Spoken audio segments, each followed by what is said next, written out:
الرحمن الرحیم۔ سامعین کرام و معزز ساتھیو، بزرگان دین و برادران اسلام، الحمدللہ ثم الحمدللہ، اللہ تبارک و تعالی کی خاص عطا کردہ توفیق پاک سے مسائل فقہیہ کا سلسلہ درس تفسیر قرآن کا سلسلہ جاری و ساری ہے۔ اس درس تفسیر قرآن کے اس سلسلے میں الحمدللہ ہم لوگ قرآن مجید فرقان حمید کی وضاحت اور قرآن مجید فرقان حمید کا ترجمہ اور قرآن مجید فرقان حمید کی تفسیر جو ہے وہ جاننے کی کوشش کر رہے ہیں۔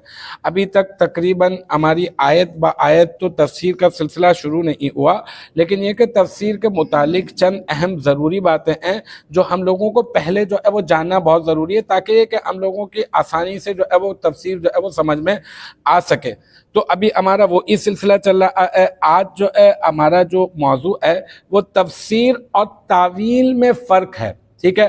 اچھا، اس سے پہلے کہ آپ اس کی تعریف کو اچھی طرح سے سمجھے اور اس کے معانی کو اچھی طرح سے سمجھے، میں آپ کو چند چیزیں میں آپ کو بتاتا ہوں۔ ایک چیز ہوتی ہے ناسخ۔ کیا ہوتی ہے؟ ناسخ۔ اور ایک چیز ہوتی ہے منسوخ، ٹھیک ہے۔ اچھا، اب ایک آیت مبارکہ اتری، ایک حکم آیا کہ فلاں کام کو کرنا ہے، ٹھیک ہے۔ اب جیسے ہی وہ حکم آیا فلاں کام کو کرنا ہے، کچھ ہی عرصے بعد جو ہے ایک حکم آ گیا کہ اب اس فلاں کام کو نہیں کرنا ہے، ٹھیک ہے۔ تو اب یہ جو ناسخ ہے نا، ناسخ، اس کو بولیں گے کینسلر، یعنی یہ کہ کینسل کرنے والا، یعنی یہ کہ اس کو جو ہے وہ اس حکم کو، پہلے والا جو حکم تھا اس کو ختم کرنے والا، اور جو پہلے والا حکم جس کو ختم کیا گیا ہے وہ ہے منسوخ، یعنی اس کو کینسل کر دیا گیا ہے۔ تو ناسخ کا مطلب کینسل کرنے والا، اور منسوخ کا مطلب، جیسے مثال کے طور پر آسان سی میں آپ کو اس میں جو ہے مثال دے کر میں آپ کو بات واضح کرتا ہوں۔ جیسے میں نے یہ کہا، مثال دے رہا ہوں سمجھانے کے لیے، میں نے کہا کہ آج جو ہے وہ فیب کی کیا تاریخ ہے؟ آج 6 تاریخ ہے۔ میں نے کہا 10 تاریخ کو چھٹی ہوگی، 10 تاریخ کو چھٹی ہوگی۔ اچھا، آج جو ہے وہ 6 تاریخ کو میں نے یہ کہا کہ 10 تاریخ کو چھٹی ہوگی۔ 8 تاریخ کو کچھ جو ہے وہ چینجنگ آ گئی، اور میں نے 8 تاریخ کو اعلان کر دیا کہ اب 10 تاریخ کو چھٹی نہیں ہوگی، اب کب ہوگی؟ 11 تاریخ کو جو ہے وہ چھٹی ہوگی۔ تو اب وہ جو پہلے والا جو حکم تھا 10 تاریخ والا، وہ والا حکم کینسل کر دیا گیا، اور جس نے کینسل کیا ہے وہ دوسرا والا حکم ہے، تو دوسرا والا حکم ناسخ ہو جائے گا اور پہلے والا حکم منسوخ ہو جائے گا، ٹھیک ہے نا۔ اچھا، ایک بات یہ سمجھ لی تاکہ تفسیر اور تعویل کی ہم لوگ جو ہے وہ تعریف کو اچھی طرح سے سمجھ سکیں۔ تو دوسری بات جو اس حوالے سے ضروری ہے وہ یہ ہے کہ ایک چیز ہوتی ہے جو ہم لوگ اپنی عقل سے اندازہ لگا کر جو ہے جس کی ہم لوگ شناخت کر لیتے ہیں، آئیڈینٹیفائی اس کو کر لیتے ہیں، ہم لوگ اس کو پہچان لیتے ہیں، اس کی معرفت اور اس کا ادراک جو ہے ہم لوگ حاصل کر لیتے ہیں، ٹھیک ہے نا۔ اچھا، ایک چیز وہ ہے کہ جس کے لیے ہمیں لازمی سی بات ہے کہ ہمیں ضرورت ہے کہ ہمیں معلوم ہو کہ یہ چیز کہاں سے ثابت ہے، یعنی اس میں کیا ہوتا ہے؟ نقل ہوتی ہے، نقل۔ اب اگر کوئی یہ بولے بھائی آقا کریم علیہ الصلوۃ والسلام نے یہ ارشاد فرمایا، تو بھائی ہمیں یہ معلوم ہونا چاہیے کہ اللہ کے حبیب صلی اللہ علیہ وآلہ وسلم نے کس سے ارشاد فرمایا تھا، پھر جس نے سنا تھا پھر اس نے کس کو بتایا، پھر اس نے کس کو بتایا۔ تو اس کو کہہ دیں گے کیا؟ اس کو کہیں گے ہم لوگ نقل۔ اس کو کیا کہیں گے؟ ہم لوگ نقل کہیں گے۔ اب تفسیر اور تعویل میں جو ہے نا وہ فرق سمجھنے کی کوشش کرتے ہیں۔ مفسرین نے، جو تفسیر کرنے والے ہیں، انہوں نے تفسیر میں اور تعویل کی مختلف جو ہے نا وہ تعریفات کی ہیں۔ ان میں سے تفسیر کی جو وضاحت ہے نا، اس کی ایک تعریف یہ ہے کہ قرآن مجید فرقان حمید کے وہ احوال بیان کرنا، قرآن مجید فرقان حمید کے وہ احوال بیان کرنا۔ تفسیر کی ایک تعریف یہ ہے کہ قرآن مجید فرقان حمید کے وہ احوال بیان کرنا جو عقل سے معلوم نہ ہو سکے، عقل سے معلوم اس کا معلوم نہ لگایا جا سکے وہ، اور اس میں نقل کی ضرورت ہو، یعنی یہ کہ اس کو میں نے اس فلاں سے سنا ہے، میں نے اس عمل کو فلاں کو کرتے ہوئے جو ہے وہ دیکھا ہے، تو یہ کیا ہوگی؟ یعنی آقا کریم علیہ الصلوۃ والسلام نے اس عمل کو کیا، کسی صحابی نے اس عمل کو کیا، تو لہذا یہ کیا ہوگی؟ یہ ہو جائے گی نقل۔ تو لہذا تفسیر میں جو ہے وہ نقل کی ضرورت ہوتی ہے، عقل کی ضرورت جو ہے وہ نہیں ہوتی. مطلب یہ کہ فلاں نے کہا, اس آیت مبارکہ کی فلاں مفسر نے یہ تفسیر بیان کی, اور اس آیت مبارکہ کو فلاں نے اس طرح سے اس کی تفسیر رسالت مآب صلی اللہ علیہ وآلہ وسلم سے ان الفاظ کے اندر سنی تھی, اس کا یہ ثبوت مل رہا ہے, تو لہذا تفسیر کے لیے نقل کی ضرورت ہے. اسی طرح سے جیسے آیات کا شان نزول ہے, آیات کا شان نزول, تو ہمیں اس آیات کے شان نزول کا مطلب یہ کہ جو نزول ہونے کا جو موقع اور محل ہے نا, کہ یہ کس وقت میں نازل ہوئی, تو یہ کہلاتا ہے شان نزول. تو اب یہ آیات کا شان نزول ہمیں کس طرح سے معلوم چلے گا؟ ظاہر سی بات ہے کہ ہمیں جو ہے وہ پوری کی پوری نقل کردہ ایک روایت جو ہے وہ ہمارے پاس آئے گی, تو ہمیں معلوم چلے گا کہ اس آیت کا شان نزول جو ہے وہ یہی ہے. اسی طرح سے ناسخ اور منسوخ کا حکم, ناسخ اور منسوخ کا حکم مطلب یہ کہ کچھ آیات مبارکہ آئیں جس میں ایک کام کرنے کے لیے کہا گیا, پھر بعد میں کچھ آیات مبارکہ آئیں اور اس میں اس کام کو منسوخ کر دیا گیا, تو لہذا پہلے والی آیت مبارکہ ناسخ ہو گئیں, پہلے والی منسوخ ہو گئیں, اور دوسری والی کیا ہو گئیں؟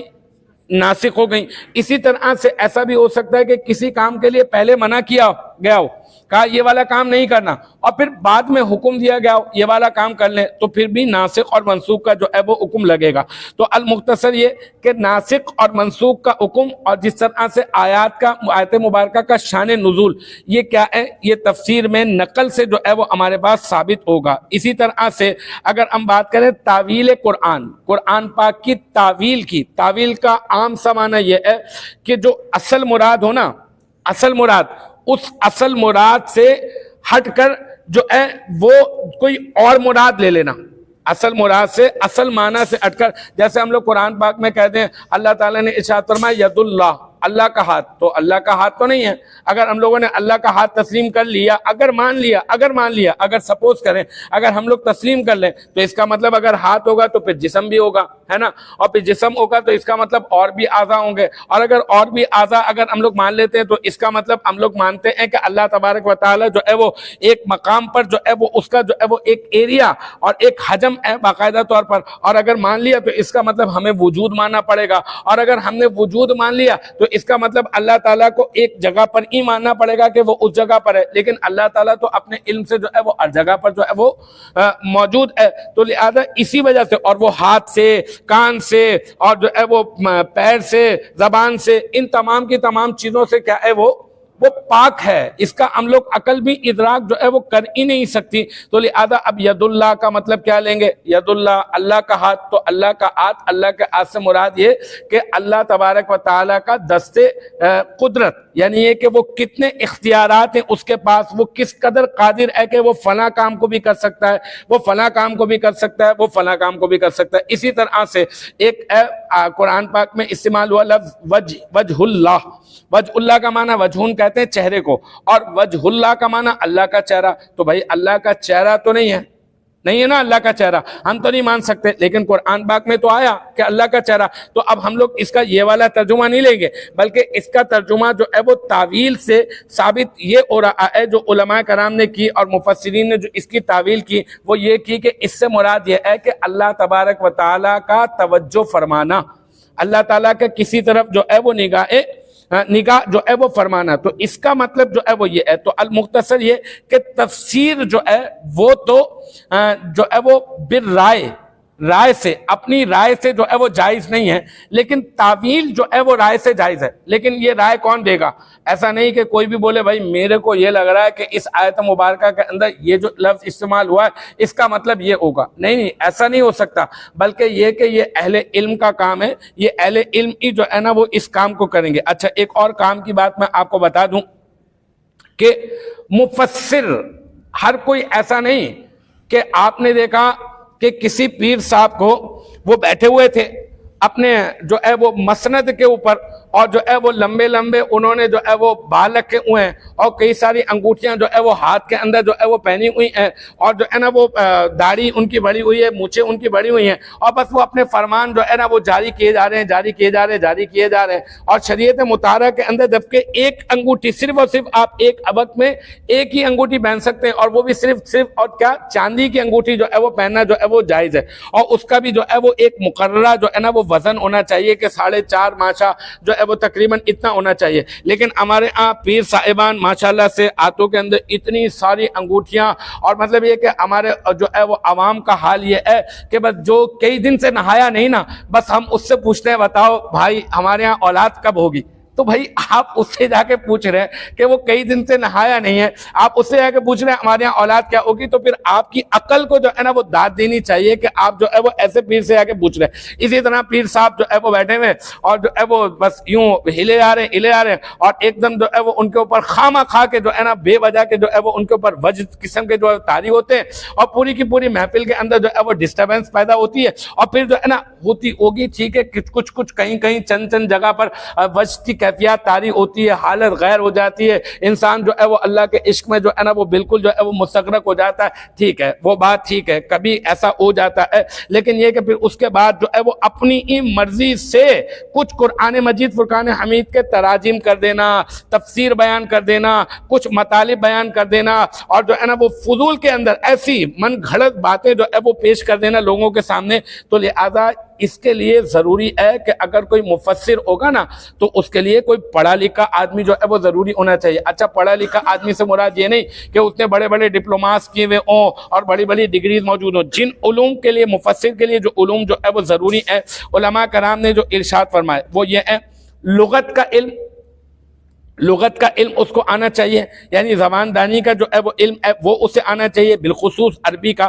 اسی طرح سے نحو کا علم نحو, ٹھیک ہے. اسی طرح سے صرف کا علم, بہت سارے لوگوں کو صرف اور نحو اس کا بھی معلوم نہیں ہے, لیکن وہ قرآن پاک کی تفسیر بیان کر رہے ہوتے ہیں, الامان والافیس. اسی طرح سے اشتقاق کا علم, اسی طرح سے معانی بیان اور بدیع کا علم, قراءتوں کا علم آنا چاہیے اسے, اور اصول دین کا علم آنا چاہیے, اصول فقہ کا علم آنا چاہیے, باب نزول کا علم آنا چاہیے, ناسخ اور منسوخ کا علم اسے آنا چاہیے, اور جو ہے مجمل اور مبہم کی تفسیر پر مبنی احادیث کا علم جو ہے وہ کم از کم اسے ہونا چاہیے. تو جب ہم سمجھتے ہیں کہ جناب اب یہ تفسیر کر سکتے ہیں اور پھر بھی تفسیر کر سکتے ہیں, اور ان کی رائے پھر بھی جو ہے وہ حتمی رائے نہیں ہوگی, بلکہ بہت ساری جو ہے وہ ان کے اندر آراء کو جو ہے وہ دیکھ کر اور جمہور کا کیا جو ہے وہ اس کے اندر رائے ہے اس کو جو ہے وہ ملوذ خاطر رکھا جائے گا. تو انشاءاللہ تعالی مزید جو ہے ان چیزوں کے اوپر, اور میں آپ کو بتاؤں گا کہ تفسیر کے درجات کتنے ہیں, پہلا درجہ, دوسرا درجہ, تیسرا درجہ, چوتھا درجہ. تو انشاءاللہ تعالی اس کے اوپر بھی ہم لوگ گفتگو کرنے کی سعادت حاصل کریں گے. اللہ تعالی ہم سب کو عمل کی توفیق مرحمت فرمائے. وآخر دعوانا ان الحمدللہ رب العالمین.